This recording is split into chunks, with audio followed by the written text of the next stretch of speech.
This is the Wellness Club, where we dive into all things wellness, from nutrition to fitness to productivity and more. We are exploring the science to help you feel your best inside and out. I'm your host, Cass Camp, and I am so happy that you're here. Welcome to the club.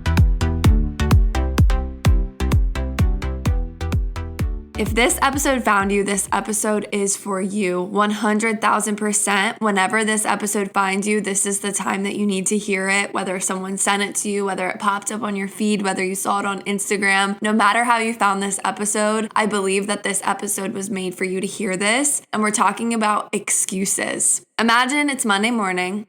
You promised yourself all weekend that this would be the week that you start. You're going to start eating healthier. You're going to stop going out. You're going to start going to the gym again. You're going to start that side project that you've been dying to start but never actually did. Then Monday comes around and your alarm goes off. Pick up your phone, you snooze it, you scroll, you see videos that you think would never be you. You tell yourself you're not good enough. You tell yourself you're too tired. You tell yourself you don't have enough time. You tell yourself you'll start next week. And at this point, it's the end of 2024. You might as well start in January, right? But then January comes, and January comes every single year. And what happens?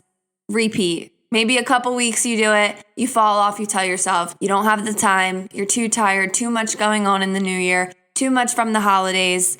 And then months pass by, years pass by, and nothing has changed. You're still telling yourself, I'm going to start going to the gym. I'm going to start eating healthier. I'm going to get my act together. I'm going to start that project. But then every day the alarm goes off, you make the same choice, you live the same routine, and nothing changes. Now, I'm no stranger to excuses. I have a full book of excuses that I've used time and time again. And for a while, that situation that I just shared with you, that was me. And sometimes it still is me. But we have choices every day from the moment we wake up to the moment we go to bed that can change this trajectory.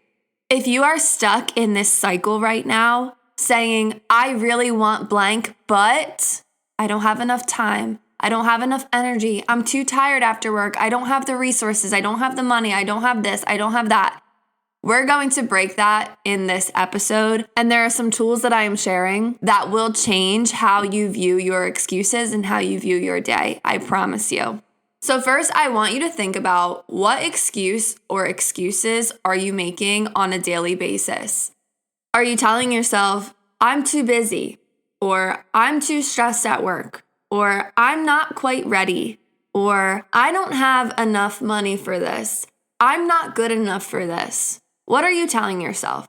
One of the most common excuses that we tell ourselves is, I don't have enough time, or I'm too busy. And at the surface, that one actually sounds pretty good, right? Because it's telling people that you're busy doing a lot of things. You have a lot going on. You work really hard. You have all these things going on. Yay, good job. But when you really break it down, 99% of us have more time than we think. And if you don't believe me, here's an exercise that you could do right off the bat. Write down your schedule from top to bottom, from the moment you wake up to the moment you go to bed, okay? And don't just write down the big stuff or the stuff that looks good on paper. I want you to write down every single minute of your day. If you wake up, and the truth is that you wake up, you snooze your alarm for 15 minutes, you scroll for 30 minutes, then by the time you get out of bed, you jump out of bed, you get dressed, you brush your teeth, you get ready really quick, you run out the door, you skip breakfast, you stop and get coffee on the way, you drive to work. At work, you scroll a little bit more, you complain a little bit to your coworkers, you work a little bit, you get takeout for lunch. You get the point, right? When you do this exercise, you will see that you are not using your time the way that you think you are. You're telling yourself you're busy, you have a lot going on, you could never fit that into your schedule. And I'm sure you do have a lot going on, just like we all do. But you'll see that you have pockets in your day of this free time that doesn't feel free because you're doing something, but you could easily swap out those bad habits for the goals that you want. It's just easier to stick to your bad habits. When you do this exercise of writing down top to bottom every single thing you do in the day, I want you to then take a highlighter or take another pen and circle the things that you have to do and that you want to do that are actually helping you, and then cross out all the other junk that we do day to day. So cross out the scrolling, cross out the stopping and getting coffee, cross out the complaining with your coworkers, right? Cross out any habit in your day that is not actually helping these bigger goals that you have. Cross out any habit that is contributing to these excuses, and you'll visibly see how much more time you have in the day. If your biggest excuse is time, it's not about the amount of time, it's how you're spending your time. And trust me, I'm talking to myself just as much as I'm talking to you in this episode. I'm not perfect, no one is. And doing these things has truly helped me transform my daily routine, and I know that it will help you as well. Another excuse that we make is maybe not the amount of time, but how we prioritize our time. So maybe I have free time after work, I have time in my schedule, but I'm still not sticking to what I'm saying I'm doing. That's a commitment issue. And you'll know you have a commitment issue if you're telling yourself, today's the day I'm going to go to the gym. And then by the time it comes time to go to the gym, you just don't go. You go home, you sit on the couch, you do everything but the gym. You clean the kitchen, you do anything else but the gym, right? That's a commitment issue. And the reason for this is because it takes absolutely nothing for you to bail on yourself. There are no consequences when you bail on just something that you want to do. So if it is the gym example, right? Going to the gym, if you go or don't go, short term, nothing bad happens, right? Especially if you're replacing it with other things to do that seem productive short term, like coming home and instead of going to the gym, you're cooking dinner, you're cleaning the kitchen, you're doing laundry, you're organizing your closet, you're organizing the drawer, you're doing everything but the gym, okay?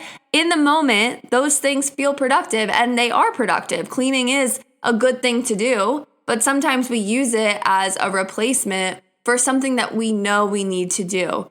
You know you need to go to the gym, but short term, anything else sounds better than that. Why do we do that? Sometimes making excuses isn't as black and white as saying, I don't have enough time, or I don't have enough money, or I don't have this. Sometimes excuses is finding other productive things that seem productive to replace the thing that you really need to do. And this could apply to going to the gym like we've been talking about, but it can also apply to your side hustles or your dreams or whatever extra goals that you want to do. I know for me with this podcast, I made every excuse in the book for years. And some of the excuses were not like black and white excuses. Of course, I told myself some excuses that we've been talking about, but I also just did other things that made me feel productive in the moment, but didn't actually align with my bigger goal. Instead of just starting the podcast, I found myself involved in any other thing but the podcast. I would get involved in clubs. I would go to different activities. I would do this. I would do that. I would do everything else but start the podcast. And when you're making excuses like that, you feel productive. You feel like you're doing things that are important. And that's just confirming this belief more and more that you're too busy or that you don't have time or you don't have this, you don't have that. But you're still stuck. And the only way to get unstuck is to change what you prioritize and really make it hard for you to bail on yourself. If it's easy for you to bail on yourself, you will, because there's no reason not to. If you tell yourself, I'm going to go to the gym after work, but then after work, your best friend calls you, she needs to vent about this guy she's been seeing for 3 years on and off. He hasn't even washed his sheets in 3 years and she's still talking about him. Now she's telling you the same stories over and over again. I don't know why you won't date me. Whatever. Now you're answering that, and instead of going to the gym, you're doing that. Or you go home, you say, oh, I need to clean out this random drawer that I haven't cleaned out in 5 years. Let me go do that instead. In the moment, those things feel productive. In the moment, those things feel like the right thing to do. But if this is every single day where something's always coming up and something's always happening, you're never going to the gym. You're never starting the podcast. It has to be a priority or it is never going to happen. It's not enough to just want it. It's not enough to just say it. It's not enough to just put it on a vision board and hope it happens. You have to choose it. And that's hard to hear and it's hard to do. But once you start choosing it, every time the choice comes up, it's an easier choice to make. I promise you, the first time choosing this and breaking the cycle is the hardest time. And I'm not saying that it gets crazy easier, because even now it's hard to go to the gym sometimes and I still make excuses. But the first time, that's the hardest one. And you can break this cycle, but you have to start saying no to all the things that pop up when it's time for you to go to the gym. So let's say you're going to go to the gym after work. You pack your bag the night before, you put it in your car, you drive straight to the gym. Now, instead of going home and seeing all the mess that you need to clean, at least when you come home, you'll already be done your workout. When you're driving to the gym, the phone call comes in. You can answer if your drive is a little bit longer, but as soon as you get in that parking lot, you say you have to go. But if you know that that's going to be a problem, you say, hey, can I call you back later? I'm at the gym right now. That's all you have to say. And the first time feels really hard. I know, especially if you've been in a long cycle of putting everyone else's needs before yours. But I promise you, once you do this, it's almost addicting. There is nothing like it. There is nothing like making yourself a priority. Once you do this once, twice, 3 times, you start to feel confident again. You start to feel happy with your life. You start to feel satisfied with the choices you make. You start to feel good about yourself again. The cycles of excuses feel awful. In the moment, yeah, the excuses feel safe. They feel comforting. But long term, you don't feel proud of yourself. You don't feel confident. You feel stuck. You feel like, oh, I'm just spending my days doing the same thing over and over again. And then when you break this cycle, you know how proud you're going to feel of yourself? You know how confident you're going to feel about yourself? And then it gets addicting. Once you reach that point, it gets addicting where now you look forward to going to the gym. You look forward to starting your podcast. You look forward to doing the things that you said you were going to do for so long that you finally did. But you have to make this thing a priority. You have to choose it every single day, from the moment you wake up to the moment you go to bed. Let's go back to that situation we talked about in the beginning, where you wake up, you snooze, you scroll, that cycle. It starts from the moment you wake up. And something that helps me with this choice is thinking about my future self and what she would do.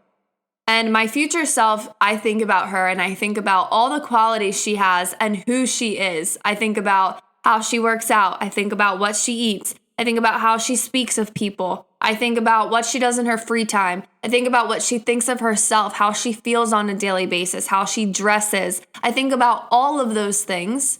And my future self, she doesn't wake up and scroll. I could tell you that right now. She doesn't snooze her alarm. She doesn't skip the gym. She doesn't spend her free time looking at everyone else's lives and not living her own. She doesn't do that.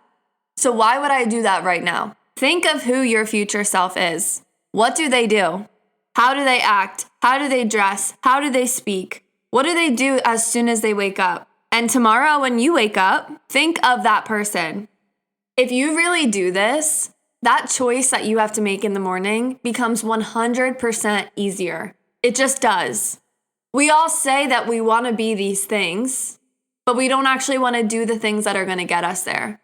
That stops right now. Right now, we are breaking the cycle. I want you to say that to yourself. I am breaking this cycle today.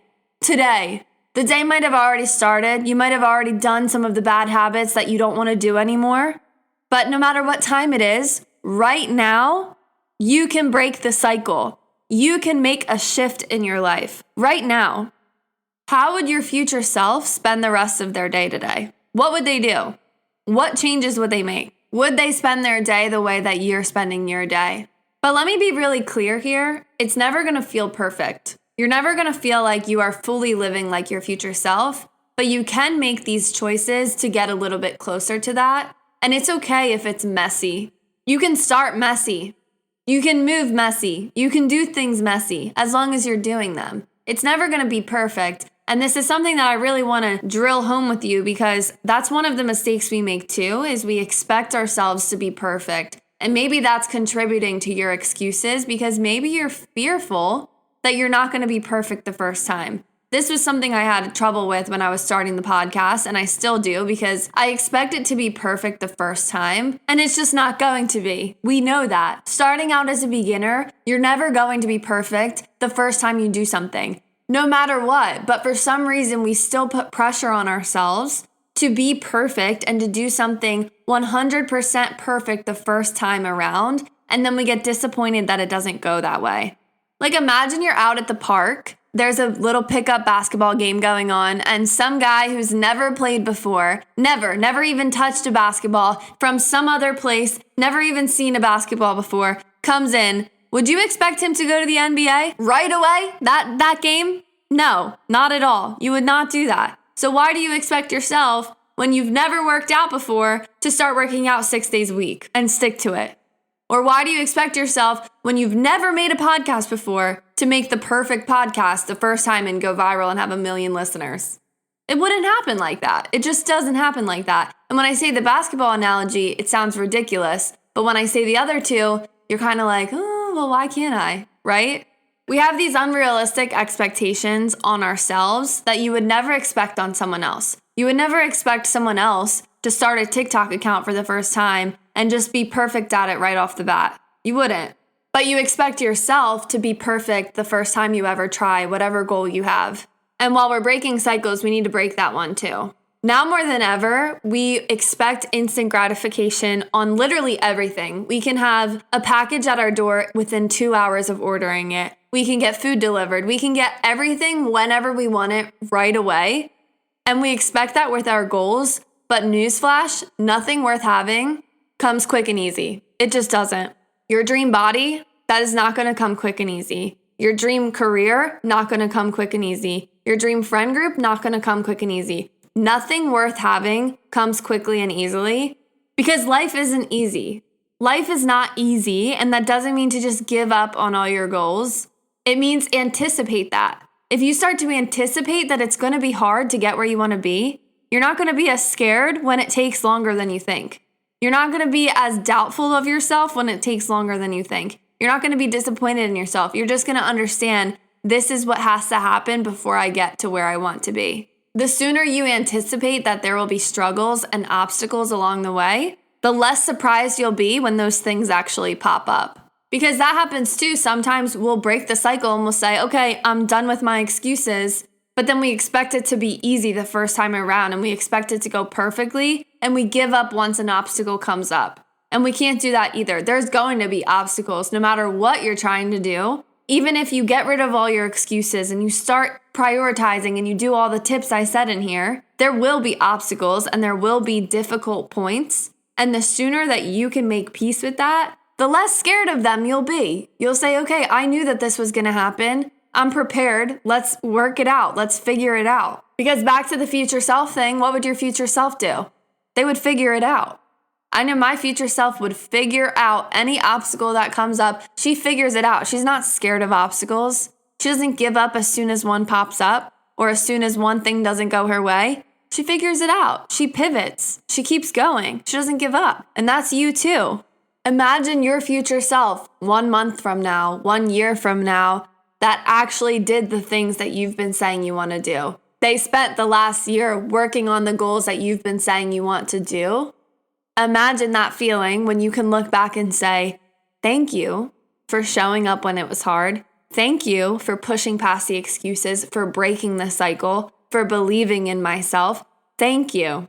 Or we can continue the same routine that we always do. And we can say, I still scroll in the morning.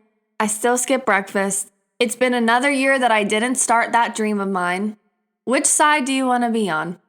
I think you already know the answer. So go make it happen. Today's the day. You start right now. Good luck. I love you. We are in this together. If you liked this episode, share it with a friend, someone that needs to hear this, so that you guys can both work on your future selves together and become those people together. Share it on your Instagram story, tag me, give it 5 stars and nothing less, and I will talk to you next week. Bye.